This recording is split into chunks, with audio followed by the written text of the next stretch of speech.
Howdy there once again, YouTube. My name is Ben Ferraiuolo. Please like, share, and subscribe if you like my work. Also, please visit my website. A link is shown on screen here for information on earthquake statistics, how to access seismic images from the archive, my Seismo blog, how to download seismic data, analyze spectrograms, seismograms, spectroplots, helicorders, and much more. There is also a link to it in the description box below, right under my email address. I keep adding new content, not just to my blog, but to many pages on my website also, so please go check back every once in a while. This is the monthly volcano report for November 2018. I will also be doing yearly reports as well. The earthquake counts I state are taken directly from the United States Geological Survey and their partners, and are only earthquakes reported, not earthquakes recorded. In regards to earthquake counts, it is likely the majority of the time that the reported earthquake total for a given location and time period, especially during a swarm, is lower than the actual count of earthquakes, in some cases drastically lower. This has to do with a multitude of factors, including inability to locate, lack of instruments, and other reasons that, to be honest, make no sense to me. Now, it is my goal to eventually major in seismology and also study volcanology, but I do believe I am properly equipped to give you guys a heads up if anything concerning may occur at volcanoes throughout the United States. Remember, most earthquake swarms at volcanoes do not lead to any eruptions, but almost every eruption is preceded by an earthquake swarm. That is why earthquake swarms should always be monitored very closely. The volcanoes I will be doing monthly and yearly updates on will be Yellowstone supervolcano in Wyoming, Long Valley supervolcano in California, Newberry caldera and Mount Hood in Oregon, Mount Rainier and Mount St Helens in Washington State, and Mount Shasta and Lassen Peak in California. Glacier Peak, a volcano that is about 50 miles or so east of me, has no monitoring instruments except one sometimes faulty seismograph. The Pacific Northwest Seismic Network is putting new instruments there soon, hopefully, and Glacier Peak will be added to the updates once monitor installation has been completed. In this video and other updates, we will look at earthquake and deformation counts. The time period of the earthquake counts for this video is from 0 UTC, November 1st, 2018, to 2359 UTC, November 30th, 2018, so that'll be the entire month of November, and magnitudes are always going to be negative 0.5 and above, so you will see every single earthquake that was reported for this time period. Yes, earthquakes can occur at negative magnitudes, but require sensitive seismographs to accurately locate. Thank God a lot of the seismic stations out there are sensitive enough. I like to call these negative earthquakes micro-minis. Every month's update will be uploaded a few days after the month in question is ended. Also, please go visit Scott's new channel called the NW Geology Guy. I will post a link to his channel in the description box below. He does have a few videos already, and they have been really good, so please go check him out. As always, let's start with Yelly. Here we are at Yellowstone. Here's the caldera boundary right about here. This is the national park boundary right about here. There's Yellowstone Lake, Hudgen Lake. There have been 128 reported earthquake events for the month of November 2018. Now, there has been some swarming near the Maple Creek area right here, and another swarm that broke out just slightly to the west of Norris Geyser Basin. The swarm seems to have occurred during one of the Steamboat eruptions and showed a quick burst in activity the following days. Now remember, when magma attempts to pierce the crust above it, forming an event known as magma intrusion, also known as magma injection, the heat and pressure against the rock surrounding it will cause the rock to destabilize, causing, at the very least, a microquake swarm. Again and again, I say magma intrusion very, very rarely, if at all, occurs with little to no earthquakes. It always causes an earthquake swarm, simply because of the intense heat, pressure, and gas buildup. But not every swarm is caused by magma. Tectonic activity and also hydrothermal activity deep underground can cause earthquake swarms too, but really, in the end, everything boils down to magma. No pun intended. Just watch out for swarms with characteristics of the 2008-2009 dike intrusion of Yellowstone Lake. It is an example we should learn from. And in the seismic events drop-down menu on my website, you can see 2008-2009 Yellowstone Lake. Click that and you'll see a bunch of different types of earthquakes that occurred during that time period.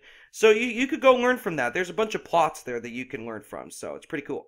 Also, the current Steamboat eruption count for 2018 at the time of this recording is 29 times, and I wouldn't be surprised if it erupted again just before I upload this video, since Steamboat is predicted to erupt soon.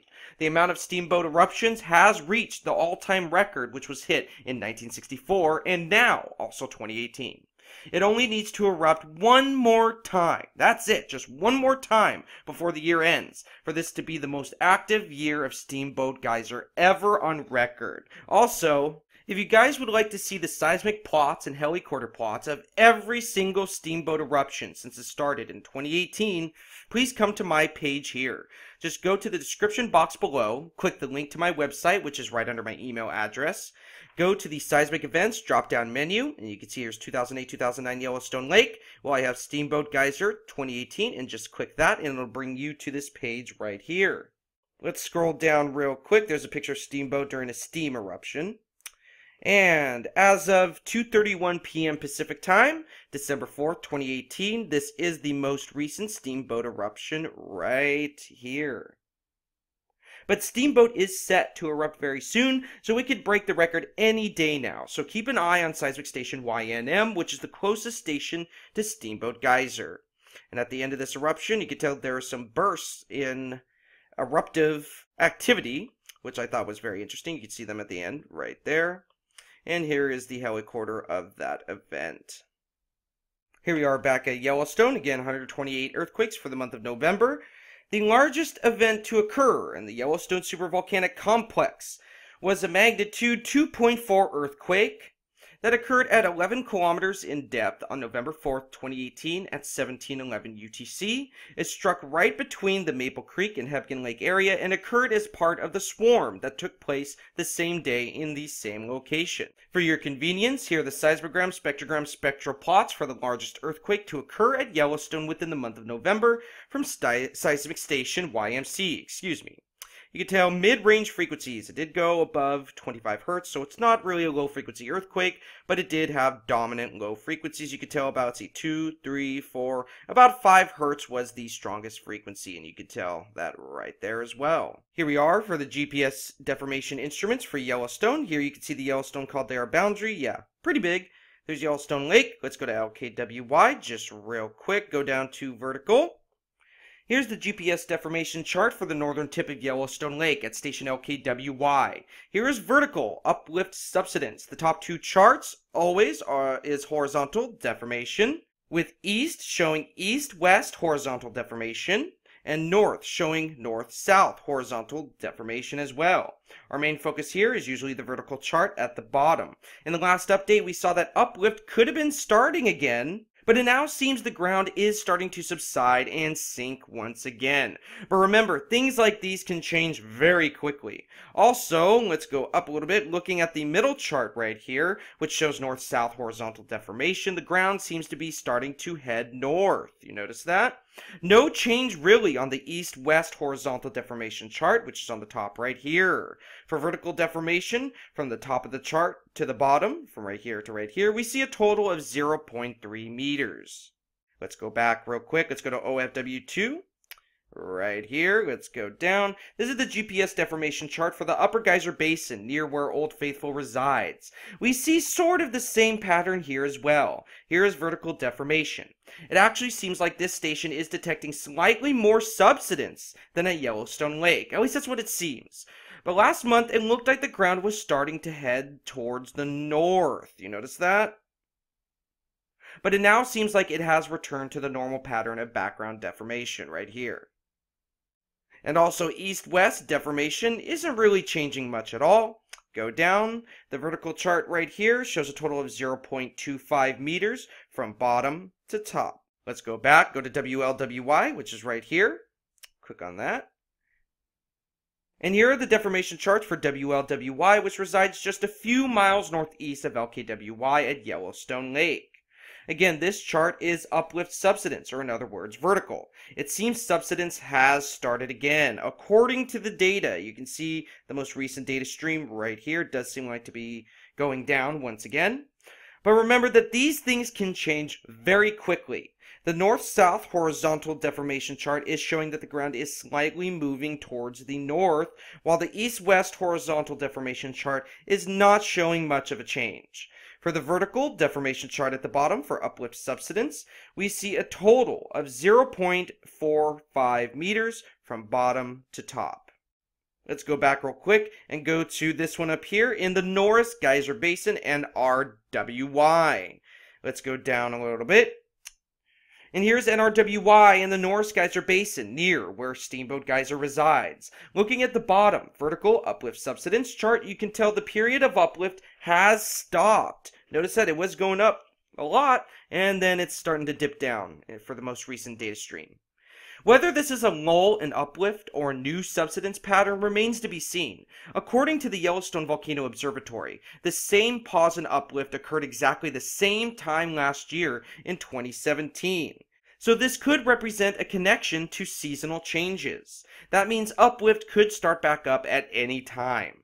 The north-south horizontal chart right here is showing that the ground is starting to move slightly to the north, just like many other GPS stations in Yellowstone. Now, why would it be doing that? I am unsure why the entire caldera would be shifting north.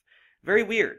The east-west horizontal deformation chart, again, just like the other ones, is not showing much of a change. So that's it right now for Yellowstone, guys. Now, let's move on to another very dangerous supervolcanic caldera. Here we are at the Long Valley Supervolcanic Complex. Now there have been, real quick, you could see these earthquakes here, right? Now when it's on terrain, the earthquakes do not really show very well, so I'm just going to go back. I just want you to know this is the caldera boundary right here. The entire Long Valley caldera, supervolcano, and here is Mammoth Mountain, which is also a volcano, right there. So let me go back, turn on grayscale real quick so you can see the earthquakes better. There you go. Let me pan this over real quick. Now, there have been 454 earthquakes at Long Valley Caldera for the whole month of November, which is higher than the total for last month. The majority of the events occurred at the center of the caldera right here, and it stretched out and spread out like a fan towards the southwest. Actually, more like towards the south this time. Last month we saw it going this way, fanning out, but it mainly went towards the south this time.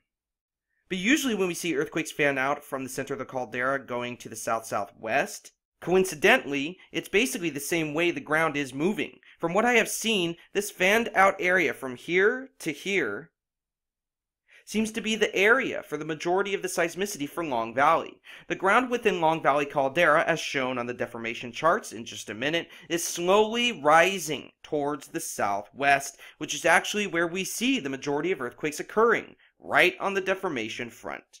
There were some earthquakes that did spread down toward the southeast. Let me show you. See, they did spread down towards the southeast with a few ones just towards the northeast right there. But there was also a very rapid-paced earthquake swarm right here, guys, right here.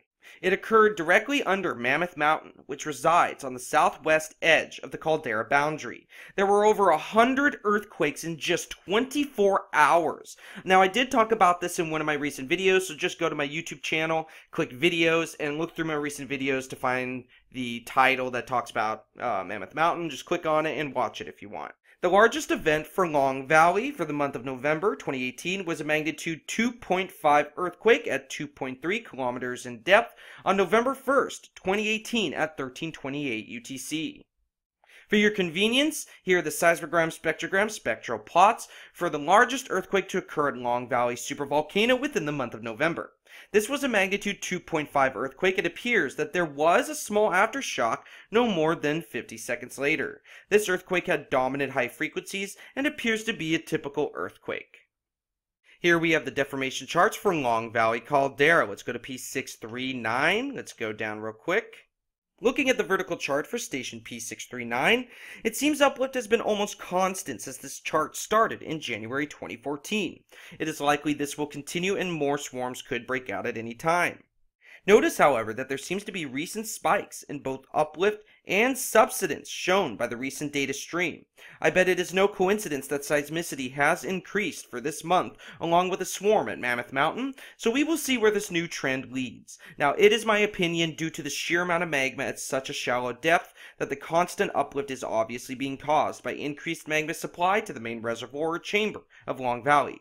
This, of course, will eventually lead to an eruption if it does not subside. Now, uplift has not been too extreme, but is enough to warrant close attention over the next few years if it does not stop. As we see on the north-south horizontal deformation chart, there has been some interesting activity as of late, but the most recent data suggests the ground is continuing the same pattern. Southwest-oriented inflation. That means the ground is moving upwards towards the southwest for the caldera. You can tell, going down here, that's west. Going down here, that's south. And you can tell uplift is occurring. The most recent data suggests there is a lot more ground movement going on, so I don't know what is currently going on. I don't know if the uplift has stopped. I don't know. So we will check it out in the next month's update. For the vertical deformation chart, we see a total of 0.08 meters from bottom to top. So again, it is not major, at least not yet. Remember, magma has a mind of its own, and volcanoes can change unexpectedly in the blink of an eye, sometimes without warning. That is why volcanic seismology is of the utmost importance to me. Now let's go back. Let's go to CA99 real quick. Now here's the deformation chart for CA99, which resides just southwest of the instrument I just showed. Now this is what you have to watch out for. Notice, let me go back to the one I just showed. Notice how this chart started all the way in January 2014? We'll keep that in mind. Let's go back to the one that I'm going to look at right now. Well, this chart goes all the way back to 2001. Remember, the smaller the time frame, the more detail you will see, and vice versa. And that does not just go for seismic Webby quarters, guys. That goes for uplift charts too. If you keep the size of a chart the same, but increase the time frame of the data shown, it will show less and less detail. Get what I'm trying to say? It looks like uplift is consistent here as well. It appears to have started around late 2011 right here, took a quick dip around 2013 right here, and has been rising pretty much ever since, with a quick dip around 2017. Last month we noticed there were a few spikes in subsidence in the recent data stream, but it is now looking like there is another spike in uplift right here. We will see in the next update where this is heading. It is too early to tell. Now the vertical chart from top to bottom is only 0.16 meters. So 0.16 meters from bottom to top. Yellowstone is still seeing higher deformation counts for the past decade or so than Long Valley is, but it is my personal theory Long Valley is closer to an eruption than Yellowstone. Please don't bite my head off, it's just a theory. Remember, without theories we wouldn't have science. Don't let someone ever, and I'm serious, do not let someone ever tell you that your theory does not count just because it sounds crazy. Because guess what? From what we have learned over the past few hundred years, the truth is almost always crazier than fiction. Let's go back. Let's go to the center of the caldera, RDOM. Let's check this out real quick. Go to vertical. And here's the deformation data for RDOM, which resides in the middle of the caldera. Uplift recorded by this instrument actually seems to have stalled. Notice that right there. And by the way, this chart started all the way back in January 2014. So it doesn't go all the way back to 2001 like we just saw on CA99. Now this station seems to be just behind the deformation area, so multiple instruments do confirm that it is likely vertical southwest deformation, or uplift towards the southwest, will continue. Of course that could change, but if increased deformation continues and large swarms occur on the deformation front, which would be the south-southwest edge of Long Valley, it is a good idea to monitor the situation closely. Long Valley is a very potentially hazardous supervolcano, and the whole area, even outside the perimeter of Long Valley, is very volcanic. You'd be surprised. Mount St Helens erupted 0.29 cubic miles of ash, and even rained ash in Denver, Colorado, while the ash plumes circled the world. If 0.29 cubic miles can do that, what can 140 cubic miles, or even 240 cubic miles do? Please monitor this volcano, protect your family, and be prepared. God does not give us the spirit of fear, but of love, power, and of a sound mind. What happens, happens. There's nothing we can do to stop the power of volcanoes, even if we think we can. In regards to the vertical deformation chart from top to bottom, we see a total of 0.12 meters. Here are the earthquakes that have been reported for the Newberry caldera area. For November 2018, there has been a total of 0. Yes, 0 reported earthquakes. There's Newberry caldera right there. Paulina Lake. Last month saw only 1 earthquake reported, so this place is extremely silent. Now, I do monitor this area. I try to monitor it daily, and if I miss a day, I usually just download the past day's data as well, and it's likely they are correct that no earthquakes have occurred. They might have missed maybe 1 earthquake, but besides that, it has been extremely quiet. I will let you know if any deformation or swarms start to break out here. Yes, I do check this area. I try to check this area every day. Seismicity has been extremely low, which of course could change in the blink of an eye, so don't let this deter you from monitoring this volcano. Which volcano will be the next one to erupt in the continental United States? Please let me know what you think below in the comments section. Here we are at the deformation charts for Newberry caldera. Let's go to CPCO real quick. Now here's a different type of GPS chart. The yellow line is vertical, in other words uplift subsidence, blue is east-west, and green is north-south. Uplift has been virtually negligible except for a spike between 2014 and 2015. You can see some other small spikes, including 1 spike in subsidence just after 2018 began, and a slightly larger spike in uplift seen just a few months ago or so. There's also a spike in uplift just after 2016 began. Now, in last month's update, it looked like the data stream was ending, but it seems to be back online. I do hope that they change the charts, though, to the blue charts that Long Valley and Yellowstone uses. By the way, speaking of this large spike right here, let's check the closest station to this one, Norm. Now, if you guys have already seen my other updates, then you probably already know what this is right here. We talked about it multiple times. Now here we are at the seismic and GPS station Norm, just northwest about a mile or so of CPCO. The only change that we can see obviously occurred at about the same exact time as the spike in uplift that we saw on the previous graph between 2014 and 2015. However, this time it is showing subsidence and said it dipped. Look over here. Remember, chart labels are important, guys, just like they taught us in math class. It says 10,000 meters. What? 10,000 meters. That is impossible, since that would be about 32,000 feet, the height an international flight flies at. Yeah, it has to be a mistake, otherwise the other graph I showed would have showed the same exact dip. However, it is interesting that this mistake occurred right when the other station saw an interesting spike in uplift, which to me is very weird. However, recently, uplift subsidence has remained at normal or below normal levels, and same goes for seismicity. But please remember that can change very, very quickly. Now here we are at one of the most infamous Pacific Northwest volcanoes, Mount Rainier, which adds a beautiful but potentially deadly backdrop to the Seattle skyline. Now there have been only 12 earthquakes for Mount Rainier within the month of November 2018, which is lower than last month's total, once again. You can see some earthquakes beneath the summit and 3 earthquakes off to the west. Now, this is the 3rd month in a row that we have seen a big drop in seismicity. 12 earthquakes is very low for Mount Rainier, and it seems each month is getting lower and lower. It seems there was no swarming at all this month, and glacier tremors and ice quakes have pretty much subsided. Because a few months ago, there was an interesting swarm of glacier quakes, which was very weird. Again, most of the earthquakes occurred directly beneath the summit of Mount Rainier, with a few off to the west. The largest earthquake occurred on November 23rd, 2018 at 1942 UTC and was a magnitude 1.5 earthquake at 0.4 kilometers in depth. The largest magnitude for this month was the same magnitude as the largest for last month. Seismicity remains at background levels for now. However, please remember that could change at any time, especially with Mount Rainier. It has been my theory for some time now that Mount Rainier is approaching another eruption. I, of course, have no data or any proof to back that up at all, except for the long period of time that it has been since its last major eruption.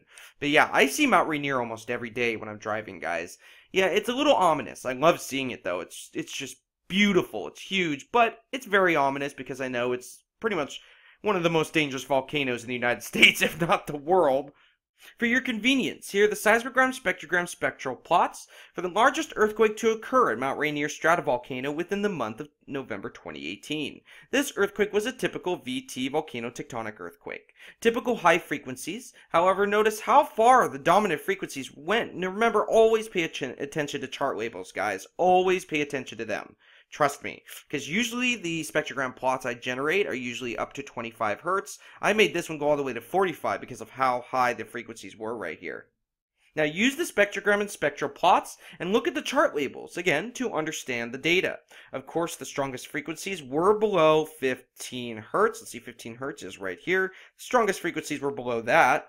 But there were some strong frequencies around 35 to 40 Hertz. Notice that right around here, which is pretty high for this small of an earthquake. Very interesting indeed. And it almost looked like there was two tiny aftershocks just after the earthquake, but it's hard to tell. Here we are at the GPS deformation instruments for Mount Rainier. Let's go to MUIR just real quick. Sadly, at Mount Rainier, they really need to add some new instruments. There are only 2 GPS deformation instruments at Mount Rainier, capable of monitoring the volcano for inflation, also called uplift. They are both on the eastern slope of Rainier, about halfway between the base and the summit. The first one here, MUIR, is south of the other one I will show in just a second. For the record, I do not like these multicolored charts. I really hope they switch to the blue charts since they are much easier to read than these ones. Again, when seeing this type of GPS deformation chart, yellow is vertical, uplift subsidence, blue is east-west, and green is north-south horizontal deformation. It seems uplift and subsidence has been virtually negligible, with overall subsidence barely occurring. Now hopefully new monitors are added soon, both to the western and southern slopes of Rainier. It seems from about November 2012 to January 2013, this monitor had a significant change in direction, about 0.12 meters within a very short period of time, towards the northeast, with barely any change in the vertical uplift subsidence pattern. But there was right at the same exact time a small dip in subsidence, but I don't know if that's connected or not, but I just thought that was very interesting. Let's go back. Let's go to CSHR right here. Of course, what a complete disappointment. This monitor, CSHR, the only other GPS station actually on Mount Rainier slope, has been discontinued since about October 2014. God knows why. Seismicity and deformation remain at very low levels for Mount Rainier.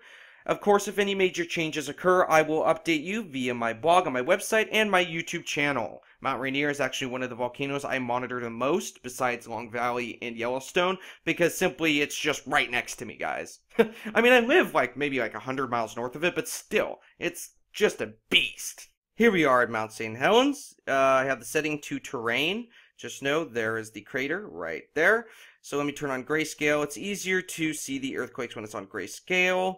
I don't know why. I wish you could change the color of the earthquakes. So this is the volcano that gave my mother a very bad day on May 18th, 1980. Mount St Helens. This volcano pummeled my mother's house with ash, and even rained ash on my dad's car in Denver, Colorado. The main Mount St Helens eruption ejected 0.29 cubic miles of ash compared to the possible 140 or even 240 cubic miles that Long Valley could possibly eject during its next eruption. There have been only 23 earthquakes at Mount St Helens for November 2018, which is actually lower than last month's earthquake totals. It seems half of the events, let's go over here, half the events took place beneath the summit, with some other earthquakes scattered around the base of the volcano towards the northeast, 2 to the south, 1 towards the west, 1 towards the northwest, and 1 just towards the northwest right there. The largest earthquake reported for Mount St Helens during this time period was a magnitude 0.8 at 9.6 kilometers in depth on November 2nd, 2018 at 1354, which actually struck just beyond the base of the volcano to the northwest right up here, but still could be connected to the Mount St Helens magmatic system. You never know. For your convenience, here are the seismogram spectrogram spectral plots of the largest earthquake to occur at Mount St Helens stratovolcano for the month of November 2018.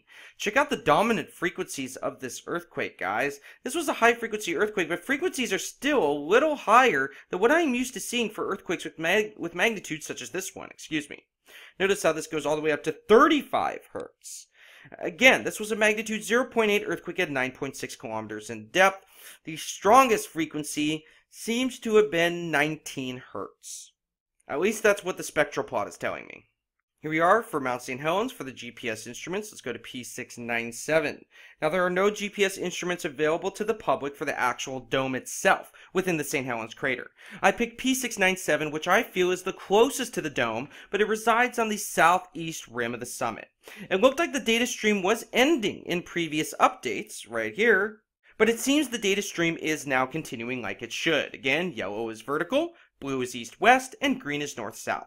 It currently seems to be moving northwest slightly, with uplift spikes being seen at the beginning of each year, it seems. No signs of renewed substantial dome growth as of yet, and it appears Mount St. Helens is still within background levels. However, as with any volcano, that could change very quickly, especially with Mount St. Helens. Magma likes to be independent and for sure has a mind of its own, regardless of the type of magma the chamber houses. The recent Kilauea eruptions are a testament to that fact.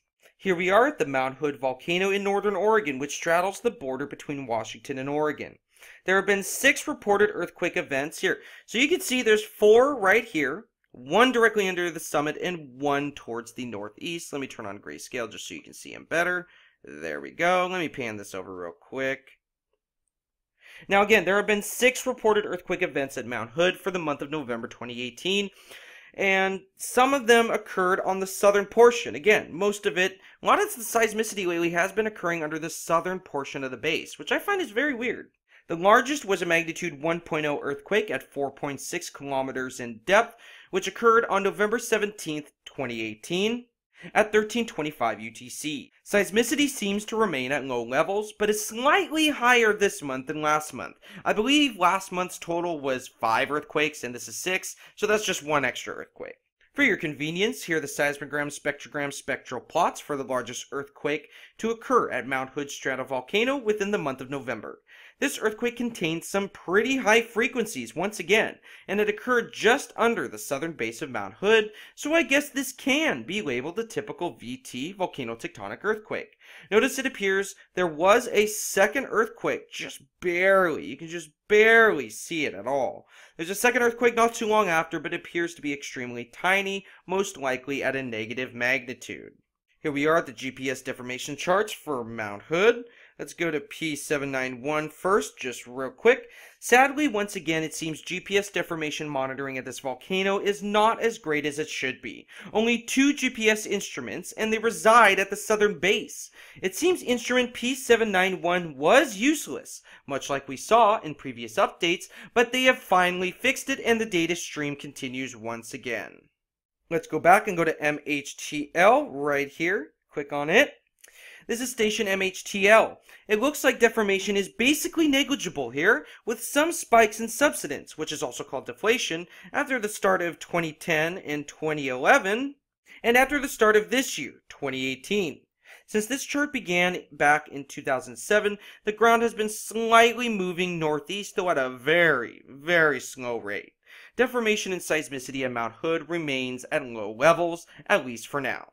Here is Mount Shasta, which resides just south of the California-Oregon border. Also, if you have ever driven from southern Oregon into California using Interstate 5, you already know the volcano is huge, and you get very close to it. There was only 1 earthquake reported for Mount Shasta during the month of November, but there are actually no earthquakes under the volcano itself. This occurred beyond the base, off towards the northeast, right here. So technically there weren't any earthquakes of the volcano itself, but it still could be connected to Mount Shasta. It was reportedly a magnitude 1.0 at negative 0.9 kilometers in depth on November 19th, 2018 at 10:46 UTC. Now usually I do show the plots of the largest, in this case, only event, but for some reason this earthquake barely even, if at all, registered on the closest seismic stations in the NC network, or any other network in this area for that matter. So this earthquake was extremely, extremely weak.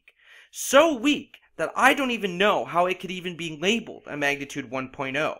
I literally could not even find it on the plots, guys, and you usually can find it very easily, but I couldn't even, it just wasn't there. Since I cannot find it within the plots, let's just move on. I'm sorry, guys.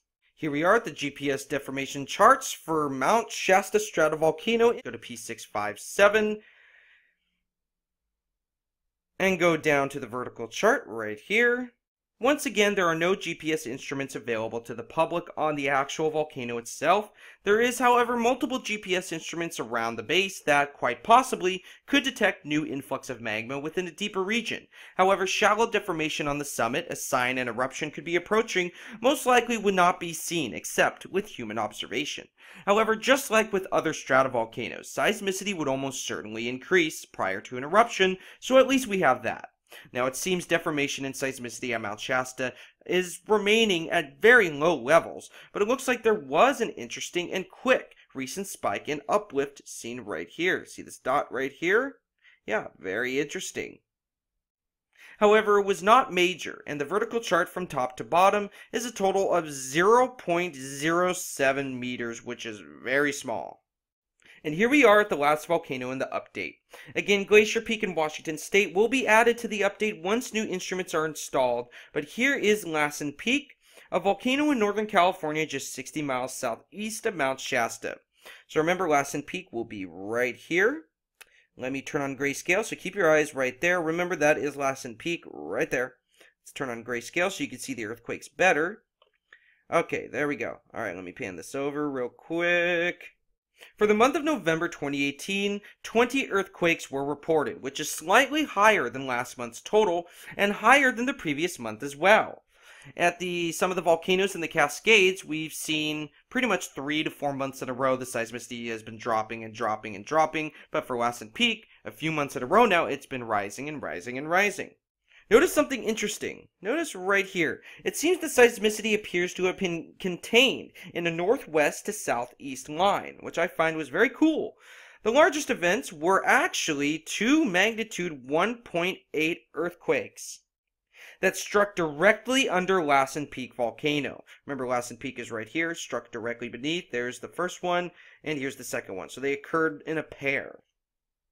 Now, they both occurred on the same date, November 16th, but one occurred at 1817 UTC at negative 0.5 kilometers in depth, and another occurred almost exactly 3 hours later at 2117 UTC at negative 1.1 kilometers in depth. Now, since there are obviously no quarries on top of Lassen Peak, and it is highly unlikely that these were explosions, it is most likely that these events occurred within the volcano's summit, but well above sea level. Remember, USGS and many other institutions recognize 0 kilometers in depth, just pure 0.0 kilometers in depth as sea level. So if the elevation is miles above sea level, and the earthquake still occurs underground, but also above sea level, then it would be marked at a negative depth even though it's underground. Know what I'm trying to say? 0.0 kilometers in depth will always be equivalent to sea level. So yes, some events that have a negative depth can be on the surface. You know, a lot of quarry blasts you see are like that. But it doesn't mean much, really. It can still occur underground and be a negative depth. For your convenience, here are the seismogram, spectrogram, spectral plots for the first of 2 largest earthquakes to occur at Lassen Peak for the month of November. This was again a magnitude 1.8 at negative 0.5 kilometers in depth, so it was really shallow right inside the volcano. But also notice the strange long coda of the earthquake. You can obviously see it on the seismogram plot, but you can also see it on the spectrogram plot too. A coda is simply the end tail of any earthquake. You can also see this especially well in the spectrogram plot. Look at how far it goes. This earthquake had dominant frequencies below 10 Hertz. Here's the 10 Hertz mark. So it was not really a low frequency event, but the end tail of the event did have some low frequencies. And really, in my opinion, it should not have lasted that long. To me, I don't know. To me, it appears to signify a mix of processes. I personally believe this was not a normal tectonic earthquake, but almost appears to be a hybrid earthquake. I don't know. It's very interesting to me, that's for sure. Now, this one occurred a little more shallow than the previous earthquake I just showed, and it also has the same long coda, the end tail. Look at that. Yeah. Definitely not a typical earthquake you see every day. So what could have caused these two earthquakes? Also notice this earthquake had dominant low frequencies much lower than the previous 1.8 I just showed. Notice the dominant frequencies are below 6 Hz. Notice that? Here's the 5 Hz line. This is about 6 Hz. So the dominant frequencies are below 6 Hz, with the strongest probably being about 2.5 Hz or something like that. Now, I do not think that this can be labeled a low-frequency earthquake, but it was sure very close to being one. These two earthquakes are the most interesting earthquakes I have ever seen in my life, in my time of monitoring Lassen Peak volcano. I believe this was caused by magma somehow, or hydrothermal activity. There was no low-frequency background tremor during this time period, no volcanic earthquakes, really, so I don't know. And it was just these two. I mean, it did not occur as part of a swarm. It was just these two. So, I don't know. Here we are, the GPS instruments for Lassen Volcanic Center. Let's go to P666. Trust me, I would have picked a better name for this one. On a more serious note, it seems Lassen Peak is well set with GPS instruments, though it seems those instruments do go out once in a while. So it seems P666 is showing multiple spikes of southeast uplift. That is, the ground moved upwards in a southeastern direction. Remember, the bottom is vertical, in other words, uplift subsidence. The middle chart is north-south horizontal deformation, and the top chart is east-west horizontal deformation. You can tell these spikes coincide perfectly with one another. Notice that? Showing 4 distinct events, with each of the 4 events moving the same direction as the last. Upward southeast movement, with what seems to be each deformation event being larger than the last. The 4 deformation events at Lassen Peak moving upwards towards the southeast occurred about April 2014, January 2015, March 2016, which this deformation event lasted quite a while, so March would be like right in the middle right here, and February-March 2017. It seems it was moving in a pattern, but skipped 2018 for some reason. You notice that? Of course, we will keep monthly tabs on these areas I just talked about, and I would not be surprised if southeast uplift at Lassen Peak occurred around December 2018 this year to about March 2019. If so, be wary of earthquake swarms occurring on the deformation front, occurring at Lassen Peak from the summit to beyond the base from about south to southeast. It seems around October 2017... uplift slightly increased and then decreased around April 2018. Looking at the most recent data, it seems that it is slowly rising again, but looks like it is about to dip down once again. However, it's unlikely that Lassen Peak will erupt soon, since its last major eruption was in 1915, but you never know. Now, they actually have pictures of it. I know I showed these images in previous updates, but I just love how they had cameras back then to capture this eruption. It says right here, Lassen's most recent eruption. Lassen Peak is the southernmost active volcano in the Cascade Range, and prior to the eruption of Mount St Helens in 1980, the 1914-1917 eruption of Lassen Peak was the most recent in the Cascades. This eruption was one of the first to be extensively photographed, and you can definitely see that here. Let's check this out. There's one picture of right when the eruption started. Let's go up. I believe here is another picture of after the eruption while the crater's steaming, I believe. Let's see, nope, that's before. I believe this is another picture of Lassen Peak erupting. Here is one of the more famous ones. Look at that. This is miles and miles and miles away, guys. This was a big eruption. Let's go down, and here's another famous image of Lassen Peak erupting. Look at that. Yeah, pretty crazy. And here's another picture. Yeah, one of the first volcanoes to be extensively photographed during an eruption. And here we are back at the wonderful Upper Geyser Basin, home to the infamous Old Faithful Geyser at Yellowstone National Park and Caldera. Well, it seems, of course as always, that Yellowstone and Long Valley supervolcanoes have the highest seismicity counts out of all the volcanoes I showed for the month of November 2018, and Long Valley wins the count. Yep, 454 earthquakes in November. That's a good amount. Of course, concerning activity at any of these volcanoes will warrant its own video and its own blog post on my website, especially if increased deformation is spotted in conjunction with increased seismicity, almost a sure sign a magma chamber is growing restless for an approaching eruption. Now, for those who watch my videos, please go check out my website. My site is helpful in conjunction with my YouTube videos. I will also be able to upload more information on there than if I was only making YouTube videos. So if you like, please go check it out. I already have a lot of data and plots and stuff on my website, so you'd be surprised. The link to it is below my email address in the description box below. The next monthly update will be for December 2018, which will be uploaded a few days after the month has ended. Also, a yearly update will be issued around mid-January of 2018. It will be just like the monthly updates, but for time periods of the entire year of 2018. Please visit my recent videos on my channel, which include recent updates.